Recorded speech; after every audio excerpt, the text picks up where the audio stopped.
Programa Constru Business. Constru Business. Oferecimento Engie Plus Construtora e Incorporadora.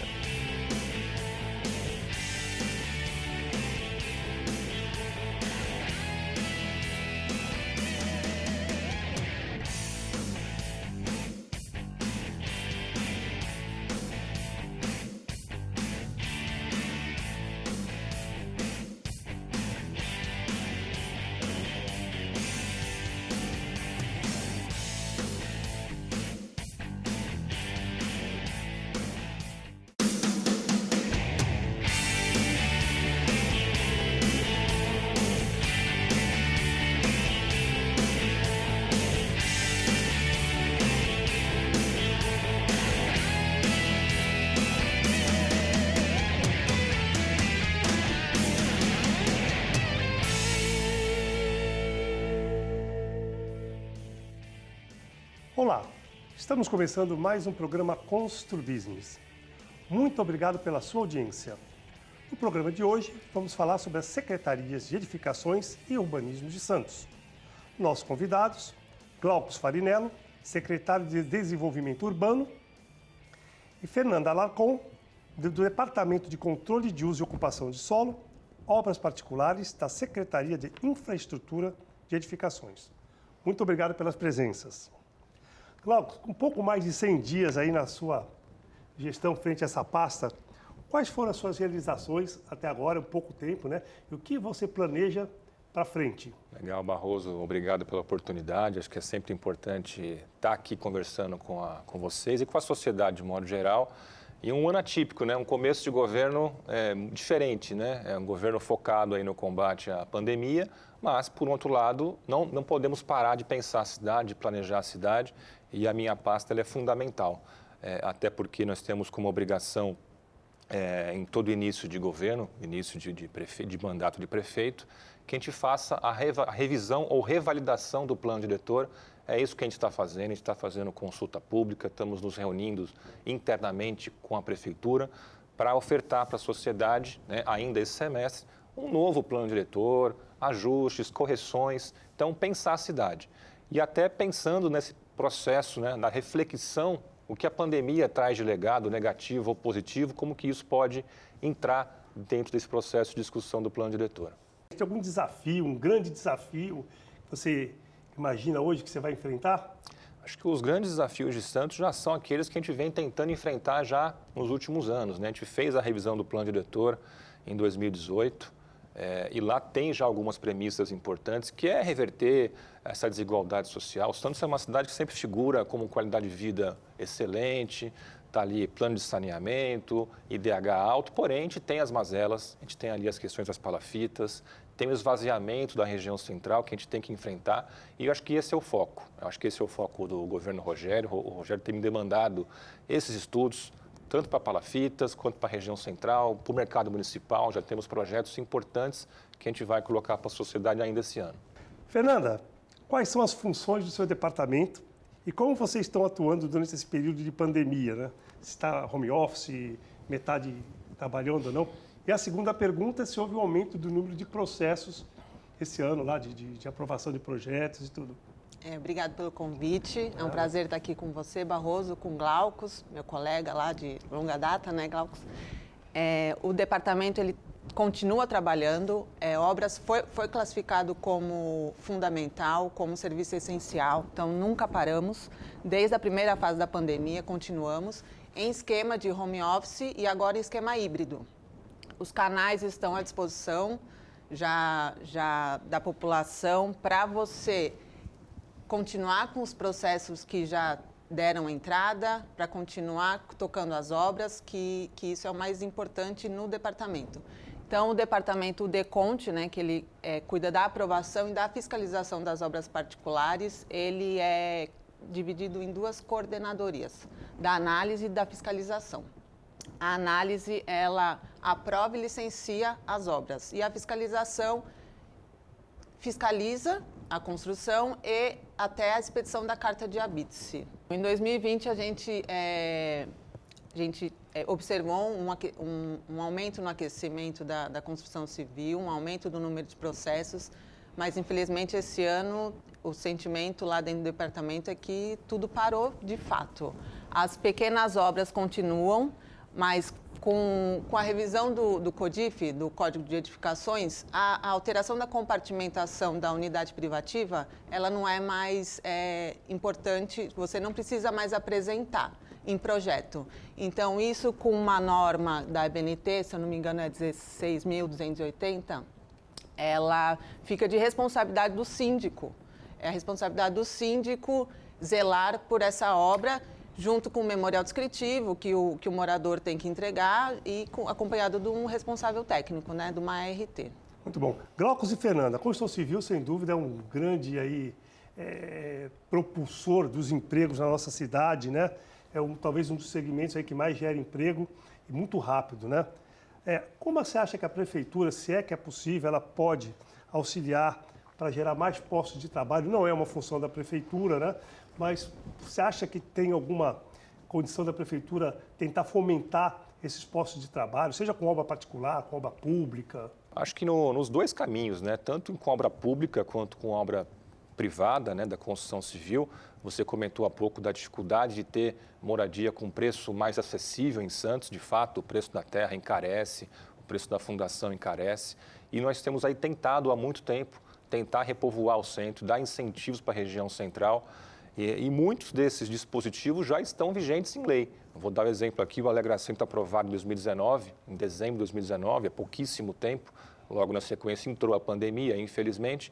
Mas essa lei já dá, por exemplo, ITBI para o construtor que quer fazer habitação, já dá IPTU, isenção de IPTU durante as obras para habitação. E eu acho que o mais importante, dá ITBI e IPTU por 5 anos para o primeiro comprador, né? Então, acho que é um conjunto de incentivos, tanto fiscais quanto urbanísticos, que muitos já estão valendo, a gente pode fazer mais e vai continuar fazendo, mas infelizmente pela pandemia ficou um pouco parado. Então, acho que a gente tem que retomar essa divulgação, levar para a construção civil, debater, discutir quais são esses benefícios, como é que a gente pode melhorar, ampliar, porque realmente a gente tem um grande pulmão dentro da cidade, uma área que tem uma infraestrutura ociosa.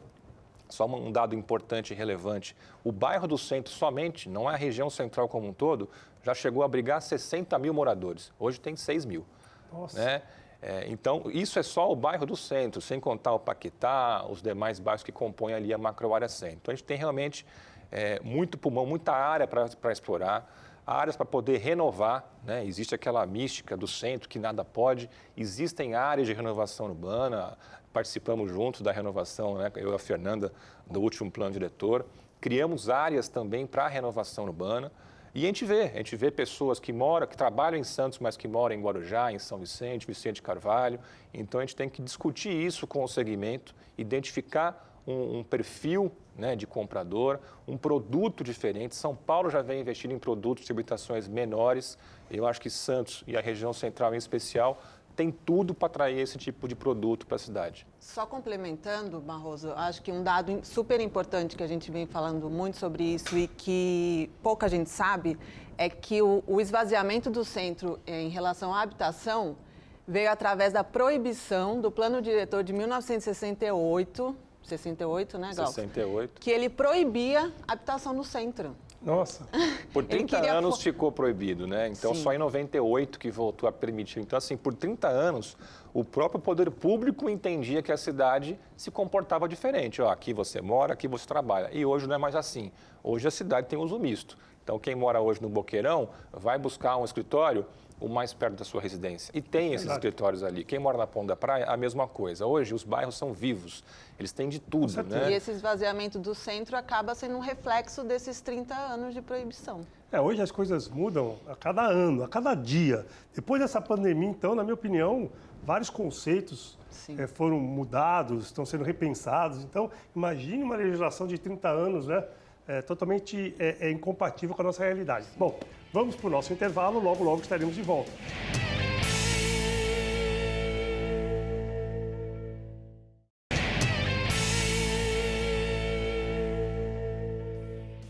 Estamos de volta para o segundo bloco do programa Constru Business.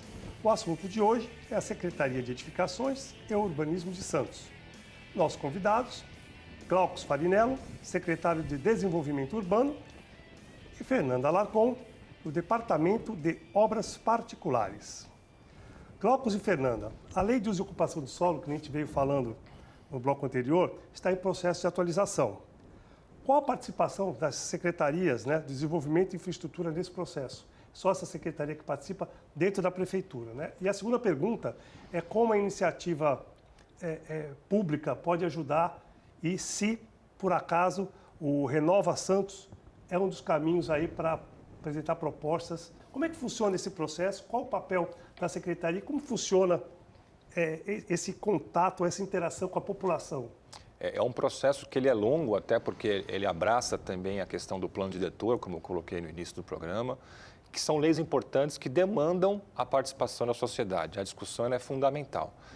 O plano diretor é a linha mestra da política urbana e não que a gente vai rasgar o que tem e vai fazer um novo. Eu estou com um barco, Eu tenho que botar no rumo, ir ajustando. Explica para o telespectador, a gente fala tanto em plano diretor, explica rapidamente o que seria um plano diretor. O plano diretor é a linha mestra da política urbana, É o que vai nortear a construção e o crescimento das cidades. Então, vou dar um exemplo simples aqui, Nós temos a área insular, a ilha, onde nós estamos, e temos a área continental de Santos.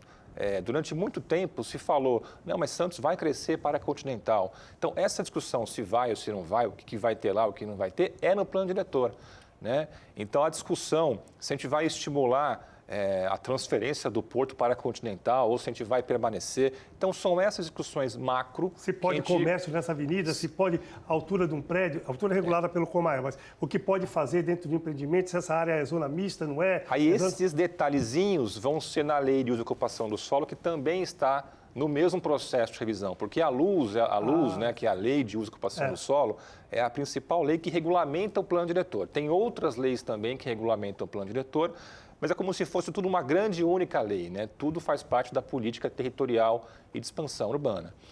Então, é fundamental que a gente consiga discutir isso com a sociedade. Existe o portal Renova Santos, que é o www.santos.sp.gov.br/Renova Santos. Tem lá algumas informações, tem lá um link para poder contribuir com a sua sugestão. Qualquer munícipe pode e deve contribuir se assim entender. Mas também tem os segmentos organizados da construção civil, dos movimentos de moradia, de sindicatos, associações de modo geral, e que eles participam através do Conselho Municipal de Desenvolvimento Urbano, que é o CMDU, que também tem essa discussão. Então, é um processo que vai alguns meses, é fundamental que a gente tenha essa participação. A gente suspendeu um pouquinho as audiências presenciais em função da fase emergencial, do lockdown. Então, a gente não tem prazo e nem pressa, porque é uma lei que tem que ter a participação. E a gente vai, ao longo do ano, divulgando datas, divulgando as propostas, as minutas. E é fundamental que o segmento, inclusive da construção civil, possa trazer elementos para que a gente consiga montar um diagnóstico. Entender, inclusive, os reflexos da pandemia. Esse advento do home office, qual que é o reflexo dele na produção de unidades habitacionais daqui para frente?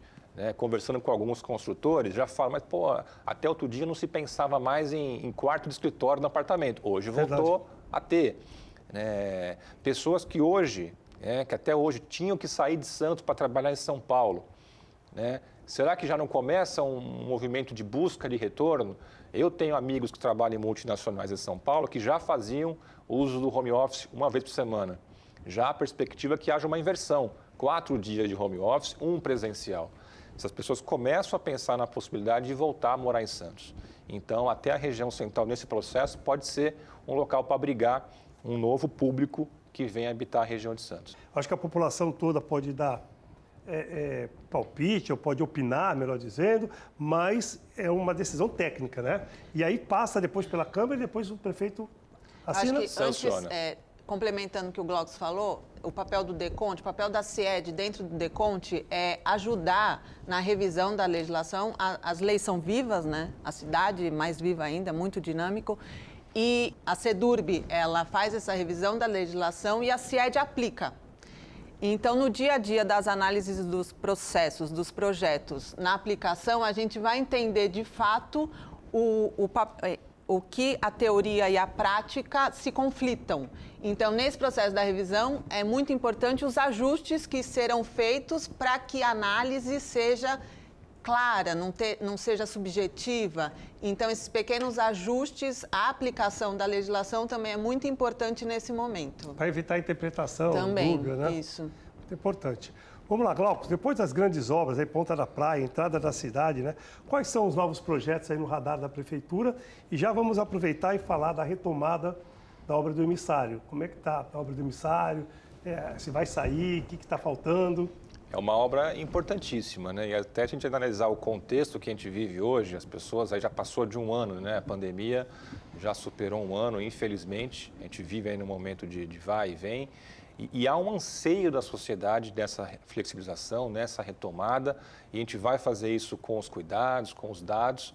A gente vem fazendo isso como governo, mas já pensando mais à frente, né, os espaços públicos eles vão ser muito solicitados pela população, que muitas vezes está há muito tempo em casa, né, com essa carência mesmo de poder estar junto com outras pessoas, usufruir do espaço com qualidade.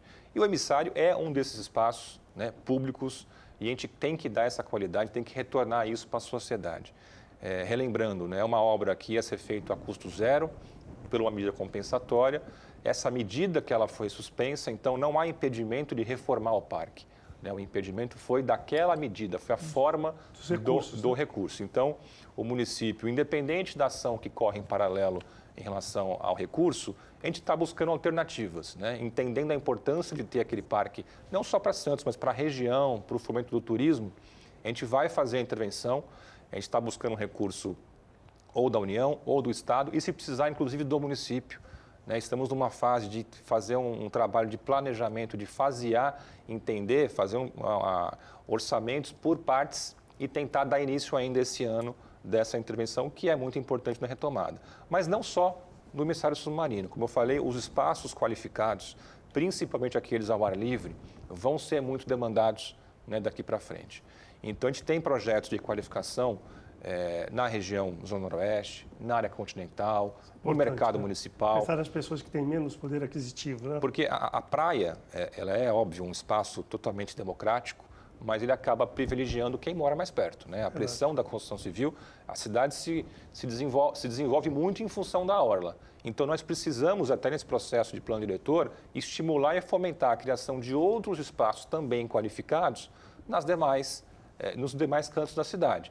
Nas palafitas, no Caruara, na região central. É fundamental que a gente leve isso, né, dando continuidade a um trabalho que já vinha sendo feito, como foi feito o Jardim Botânico no ano passado, a Lagoa da Saudade. Temos que ter cada vez mais espaços livres e qualificados na cidade. E o mercado municipal, ainda esse ano, com muitas novidades. Ainda falando sobre lei de uso e ocupação de solo, como você acha que as entidades de classe, como a Secob, a Associação de Engenheiros, podem ajudar na resolução de alguns pontos, por exemplo, nós sabemos que nós temos alguns probleminhas de interpretação, às vezes, que demandam um certo tempo na análise, né? O que você acha que a gente pode fazer para ajudar vocês para trabalhar juntos, né? Sim, interessante deixar claro que a comunicação com a classe da construção civil, ela é direta, é um canal direto. Verdade. A gente tem muito contato com vocês, junto com o prefeito Rogério, ele dá muita atenção à construção civil, porque a gente sabe que no momento de crise do país, da cidade,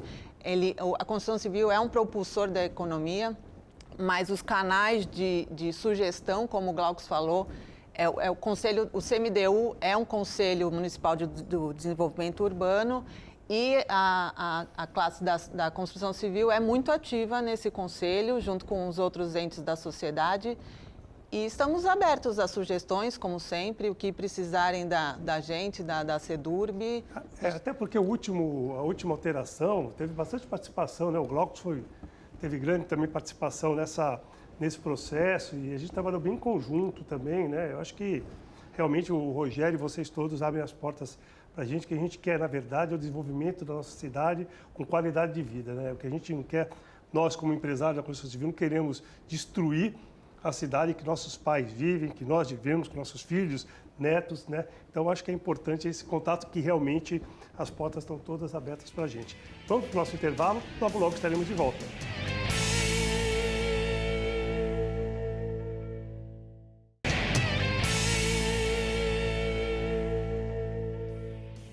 Estamos de volta para o último bloco do programa Construbusiness. O assunto de hoje é a Secretaria de Edificações e Urbanismo de Santos. Nossos convidados, Glaucus Farinello, secretário de Desenvolvimento Urbano, Fernanda Alarcon, do Departamento de Obras Particulares. Glaucus, o centro e o bairro do entorno são o melhor caminho para a renovação urbana de Santos, sem dúvida, porque a gente já falou que tem infraestrutura, etc. Visando oferecer mais opções de moradia, principalmente para baixa renda. Você acha que com isso evitaria o êxodo, né, a mudança dessas pessoas que tanto reclamam dos imóveis caros de Santos para as cidades vizinhas? Você acha que a gente consegue segurar um pouco mais a população de Santos?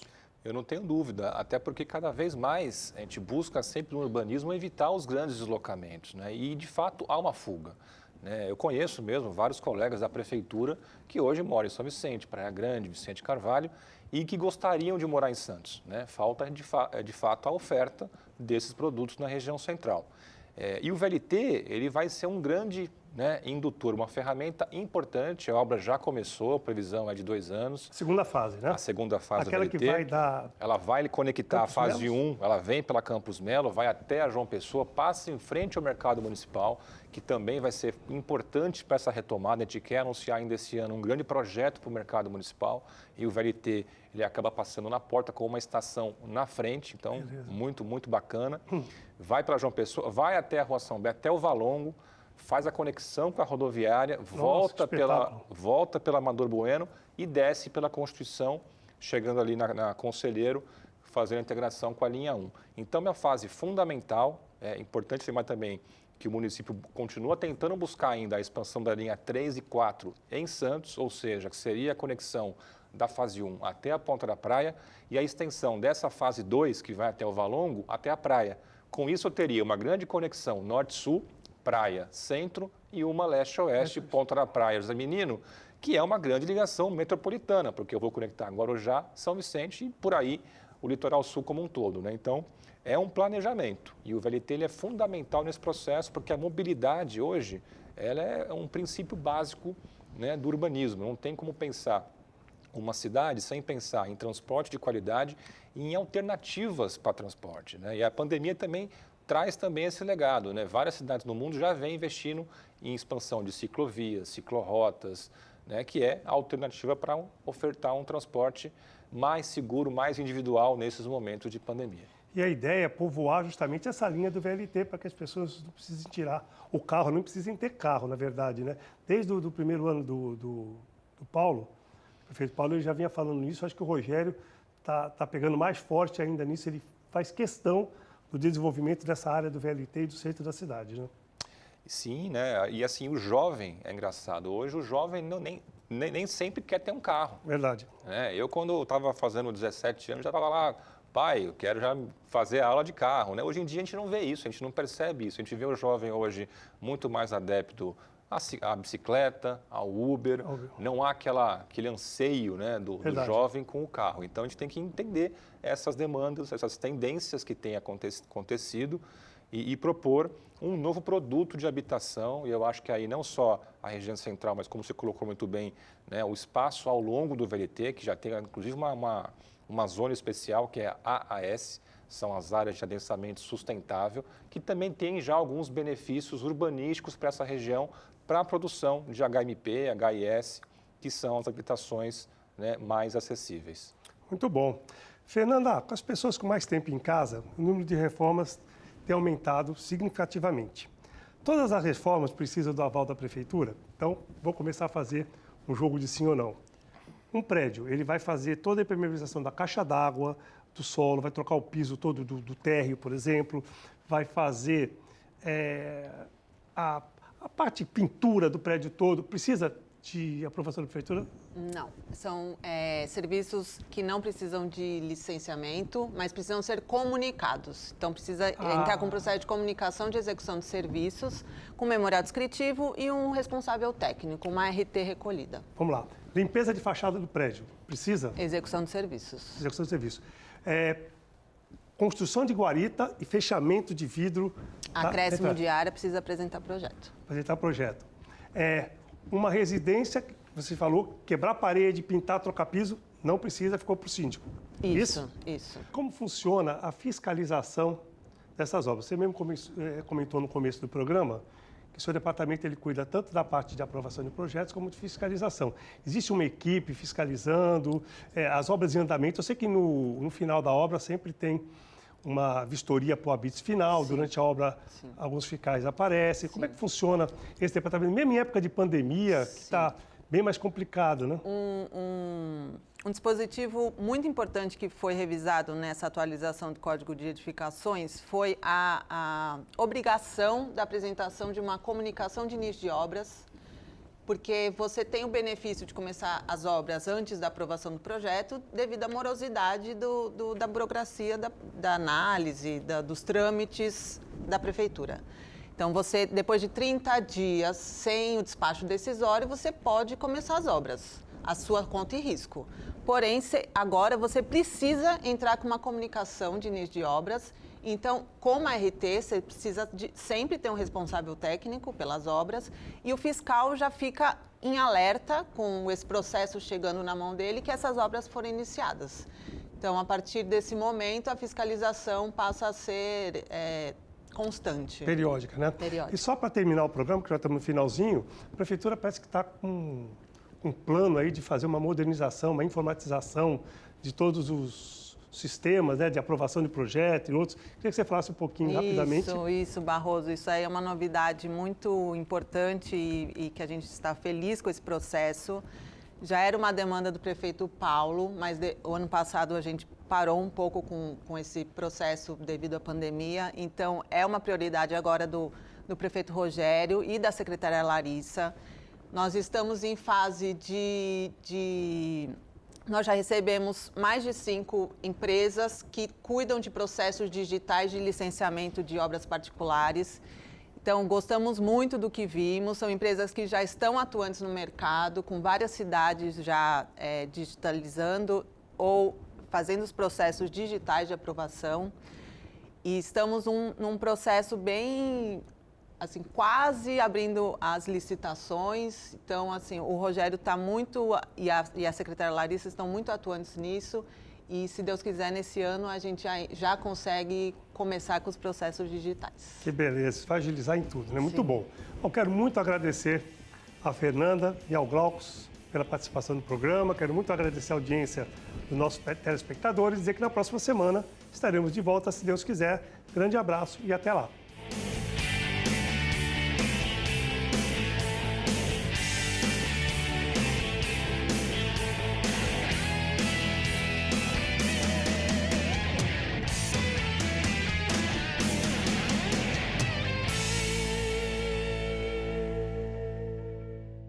Programa Constru Business. Constru Business. Oferecimento Ingeplus Construtora e Incorporadora.